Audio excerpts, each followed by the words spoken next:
Hello. Are के शर्मा जी। हाँ, बोल रहा हूँ। नमस्कार जी। नमस्कार।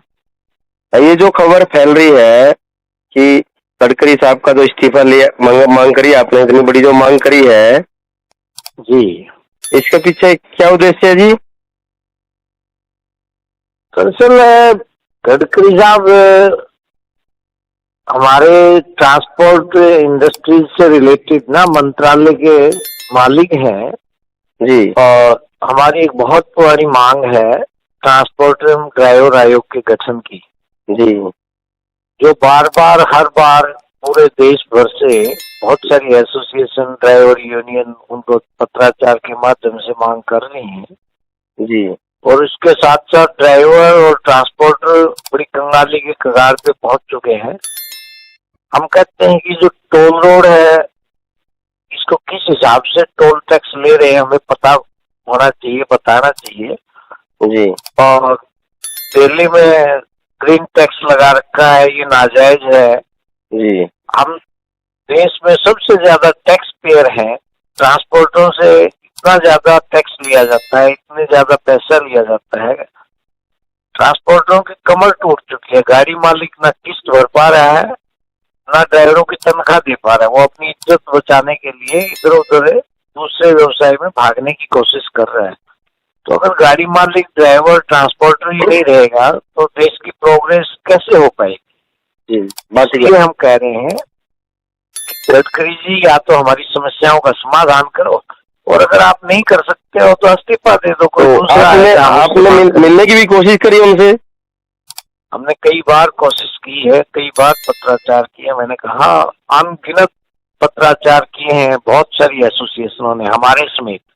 जी लेकिन वो इस तरफ ध्यान ही नहीं दे रहे। वो तो ये समझ रहे हैं कि हम एक भोग की वस्तु हैं। इतने सारे चालान, इतने सारे ई चालान, इतनी सारी प्रॉब्लम्स। देखिए, अगर कोई भी कानून के हिसाब से काम करते हैं तो खुद जो सरकार चल रही है भी कानून के हिसाब से प्रॉपर नहीं चल रही है। आप जाते हैं बैंक में लोन लेने के लिए तो एक कागज पे साइन कराते हैं, उनका एग्रीमेंट होता है। अगर उस एग्रीमेंट को देख के अगर आप लोन के लिए साइन करोगे तो कभी नहीं करोगे, क्योंकि वहां इतनी शर्तें होती हैं कि आप उन शर्तों को पूरी ही नहीं कर पाते। इसी तरह से गाड़ी मालिक के लिए भी सरकार ने ऐसे कानून बना रखे हैं कि अगर उन कानूनों के हिसाब से सरकार खुद चलना चाहे तो नहीं चल सकती। हमारा तो जिक्र ही छोड़ो, फिर तो गाड़ियां रोड पे नहीं आ सकती। तो चाहते हैं कि कानून सरल हो और सुगम हो और सबके लिए हो, ट्रांसपोर्ट इंडस्ट्री के हित में हो कुछ न कुछ।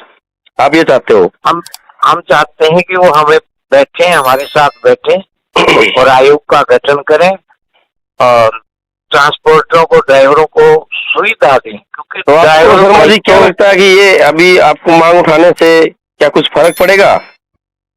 देखिए, फर्क पड़ना चाहिए। हमें उम्मीद होती है कि सरकारें हमारे लिए होती हैं, हमारे लिए काम करती हैं, आम जनता के लिए ना। और जनता की आवाज नहीं सुनेगी तो सरकार फिर तानाशाह होगी। और अगर ऐसा होगा तो प्रजातंत्र में अधिकार है, हम और आगे संघर्ष का रास्ता। शर्मा जी, इस्तीफा मांगने से हल होता, और भी कुछ मांग हो सकती थी ना आपकी?